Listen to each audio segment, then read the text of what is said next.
in psychology class. As continuing to your chapter 3, we will discuss today promoting positive health well-being. What is promoting positive health well-being? The emerging concept of positive health takes an innovative approach to health and well-being that focuses on promoting people's positive health assets, strengths that can contribute to a healthier, longer life. It is unlikely that we will go through life without some experience of personal crisis causing acute pressure for a while.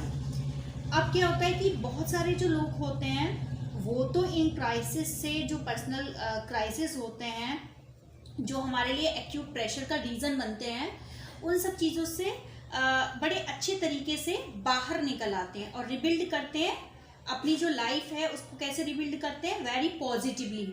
ठीक है, उनकी life में ऐसा नहीं होता कि stress नहीं आता है और वो बिल्कुल स्मूथली अपनी लाइफ को एंजॉय कर रहे होते हैं। हर किसी की लाइफ में कुछ ना कुछ पेन होता है, हर किसी की लाइफ में किसी न किसी रीज़न से स्ट्रेस जनरेट होता है, लेकिन ऐसे लोग हमेशा खुश रहते हैं और अपनी लाइफ को इस तरीके से एंजॉय करते हैं कि दूसरों को देखने में लगता है कि उनको स्ट्रेस ही नहीं है, उनकी लाइफ तो स्ट्रेस लेस है।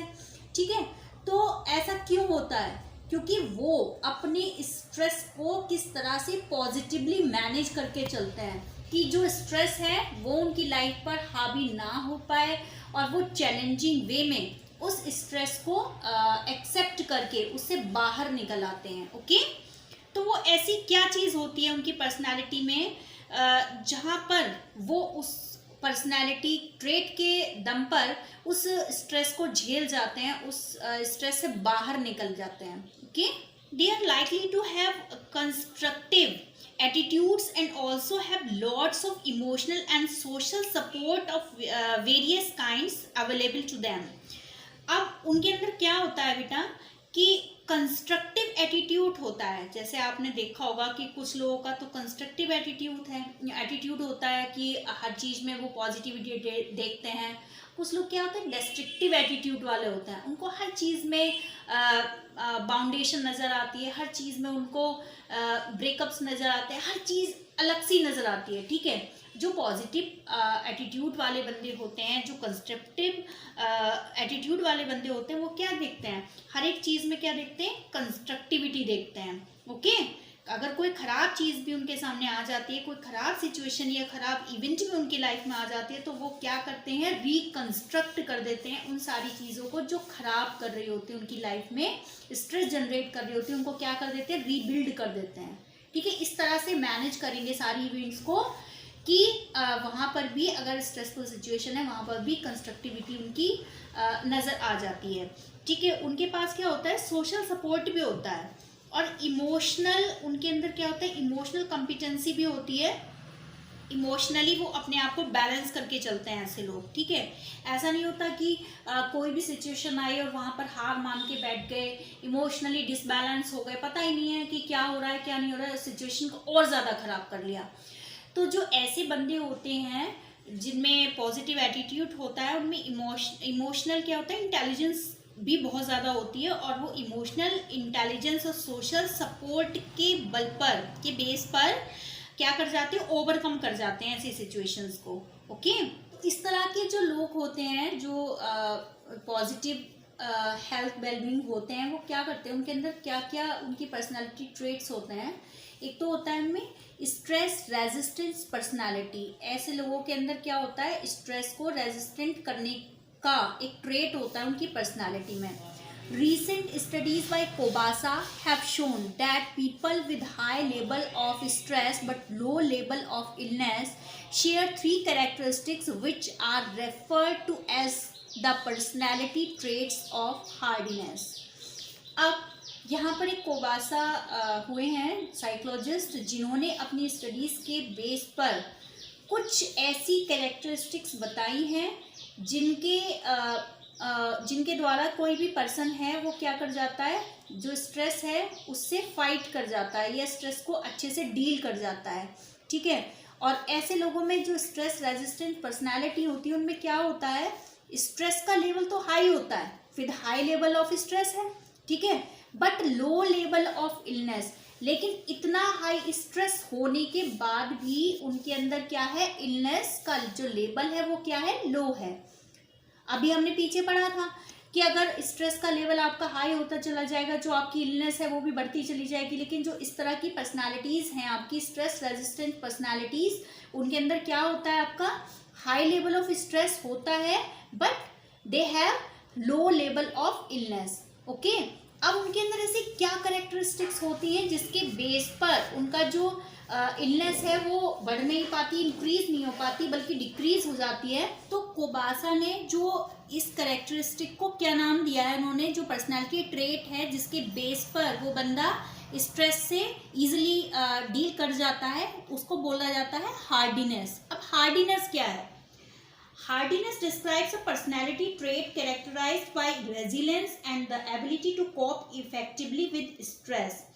ये हमारी रेजिलेंस पावर है जिसके बेस पर हम स्ट्रेस से क्या कर जाते हैं, इफेक्टिवली कॉप अप कर जाते हैं, उस सिचुएशन को ओवरकम कर जाते हैं। वो क्या कहलाती है आपकी पर्सनालिटी ट्रेट, हार्डीनेस। ओके, अब जो आपकी हार्डीनेस वाली क्वालिटी है, जो आपका ट्रेट है पर्सनालिटी का, it consist of the 3 C's। Okay, अब ये 3 C's कौन कौन से हैं आपके? The first is commitment, second is control and the third is challenge. अब इनको डिस्क्राइब करते हैं। What is commitment? Commitment means किसके साथ कमिटमेंट है। अगर आपके काम के साथ आपका कमिटमेंट है तो बेशक कितना भी स्ट्रेस हो उस काम को करते हुए, लेकिन फिर भी आप क्या करोगे, उस काम को पूरा करोगे। ओके, अगर वही कमिटमेंट आपकी फैमिली के लिए है और खुद आपके लिए भी है, तो उससे क्या होता है कि किसी भी लेवल पर स्ट्रेस होने पर हम उससे क्या करते हैं, उसे रेजिस्ट करते हैं और स्ट्रेस को ओवरकम कर पाते हैं। इसको हम एग्जाम्पल के थ्रू भी समझ सकते हैं। जैसे अभी आप लोगों ने बोर्ड के एग्जाम्स दिए थे, तो वहां पर आप अगर कमिटेड हैं अपनी स्टडीज को लेके, आपको आगे कुछ अपने फ्यूचर में कुछ करना है, तो वहां पर आपका अगर जो टाइम टेबल है जो आपने बनाया हुआ है स्टडी के लिए, तो अगर वो 6 to 8 आवर भी अगर है, 6 से 8 घंटे भी अगर कंटिन्यूसली आपने स्टडी की है, तो अगर आप कमिटेड है अपनी स्टडीज के लिए, तो वहां पर आपको क्या है, बोर्डम नहीं होगा और ना ही आप स्ट्रेस फील करेंगे, क्योंकि आप कमिटेड है अपनी स्टडीज के लिए लेकर। आपने देखा होगा बेटा, आपकी फैमिली में आपके जो फादर है, मदर है, कई बार वर्किंग मदर भी होती हैं, तो वो क्या होता है कि वो अपनी फैमिली के जो रिस्पॉन्सिबिलिटीज हैं उसके लिए क्या होते हैं, कमिटेड होता है। उनको पता है कि आगे जाकर उनके जो बच्चे हैं उनके लिए कोई प्रॉब्लम ना आए और किसी भी तरह की प्रॉब्लम को वो लोग फेस ना करें, तो वो क्या करते हैं, कमिटेड होते हैं अपनी फैमिली के लिए। तो कितना भी वर्क स्ट्रेस हो, कितना भी चाहे उनको थोड़ा सा भी रेस्ट ना मिले, जो उनकी हजल वजल वाली लाइफ है उसको वो लोग टॉलरेट करते रहते हैं। वो किस लिए? क्योंकि वो कमिटेड हैं अपनी फैमिली की रिस्पॉन्सिबिलिटीज को प्रॉपरली उठाने के लिए। तो ये क्या होता है कि अगर बंदा कमिटेड है अपने काम के प्रति या किसी भी चीज़ के प्रति, तो वो उसमें क्या करेगा, स्ट्रेस फील नहीं करेगा। उसको स्ट्रेस होगा भी, थोड़ा बहुत होगा, थोड़ा बहुत तो नेचुरल है, पर वो इतना नहीं होगा कि उसको बोर्डम हो रहा है, वो स्ट्रेस फील कर रहा है कि मुझे इतने देर हो गई कंटिन्यूसली पढ़ते हुए, या फिर जो आपके फादर हैं या आपकी मदर हैं वो कहें कि मेरी तो पूरी लाइफ ही ऐसे ही निकल जाती है, 10 से 12 घंटे की जॉब करने के बाद मुझे तो रेस्ट ही नहीं मिल पाता। वो इसलिए होता है क्योंकि वो लोग क्या है, कमिटेड हैं। तो अगर हम कमिटमेंट है हमारे अंदर किसी भी चीज़ को लेकर, किसी भी पर्पस को लेकर, तो हम वहाँ पर स्ट्रेस फील नहीं करते हैं। तो ये बहुत ज़रूरी है। जैसे आप लोगों में से कुछ बच्चों ने मुझे बताया था जूम मीटिंग के उसमें सेशन में कि आप में से कुछ बच्चे IAS बनना चाहते हैं, कुछ PCS बनना चाहते हैं, कुछ जर्नलिस्ट बनना चाहते हैं।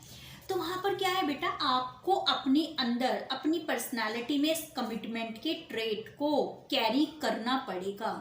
अगर कमिटेड हो गए आप, तो दुनिया की कोई भी ऐसी पावर नहीं है जो आपको अपना गोल अचीव करने से रोक दे। देखिए, यहाँ पे डीमोटिवेट करने वाले बंदे बहुत मिलेंगे। सोसाइटी है, सोसाइटी में 10 लोग आपसे आके कहेंगे कि आपका जो गोल है वो ठीक नहीं है।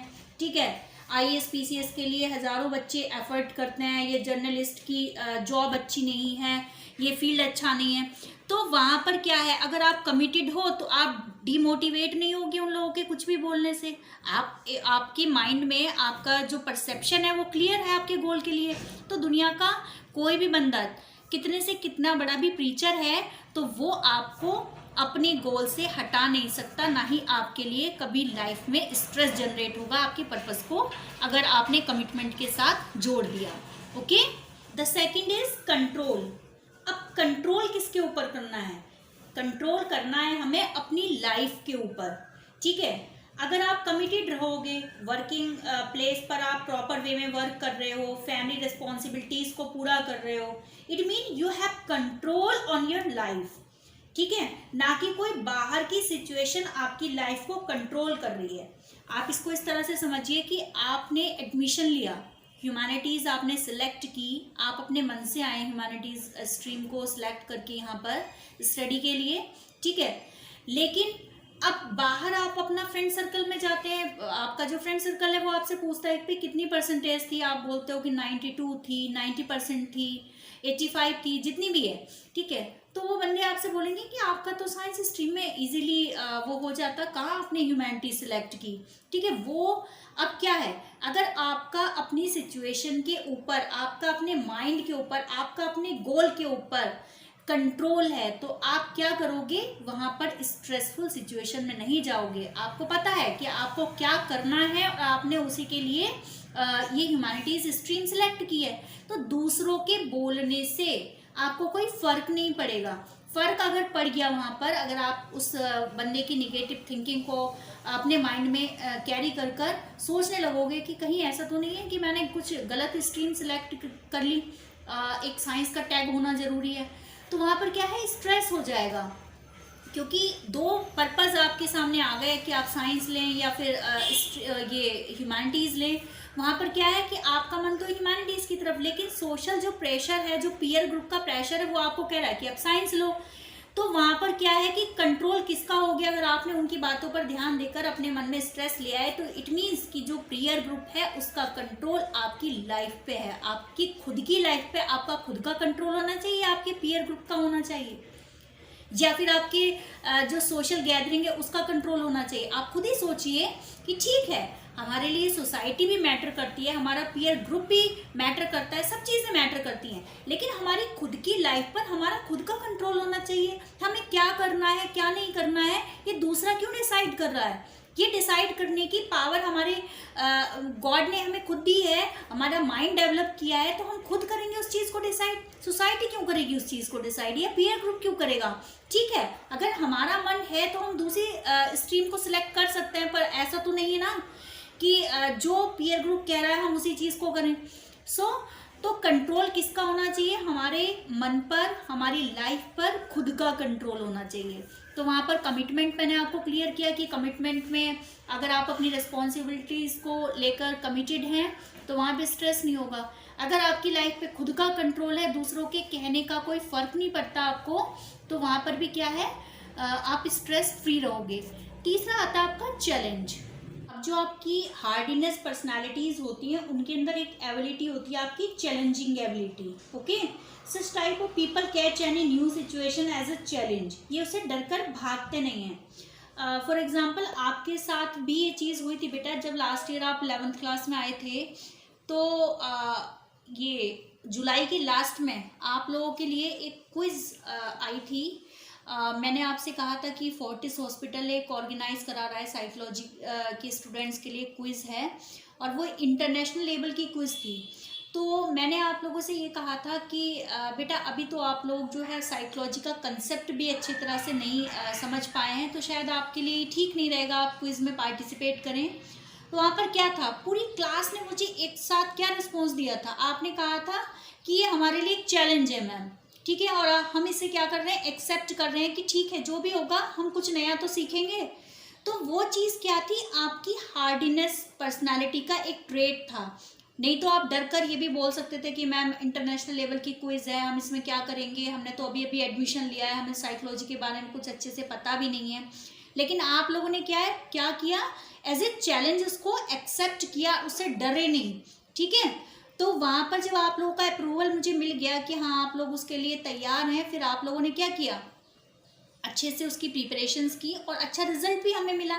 ठीक है, हम उस इंटरनेशनल क्विज में उस लेवल तक नहीं पहुँचे, लेकिन फिर भी आपका जो 15 और 20 डेज़ की क्लास थी उसके बेस पर आपने बहुत अच्छा किया।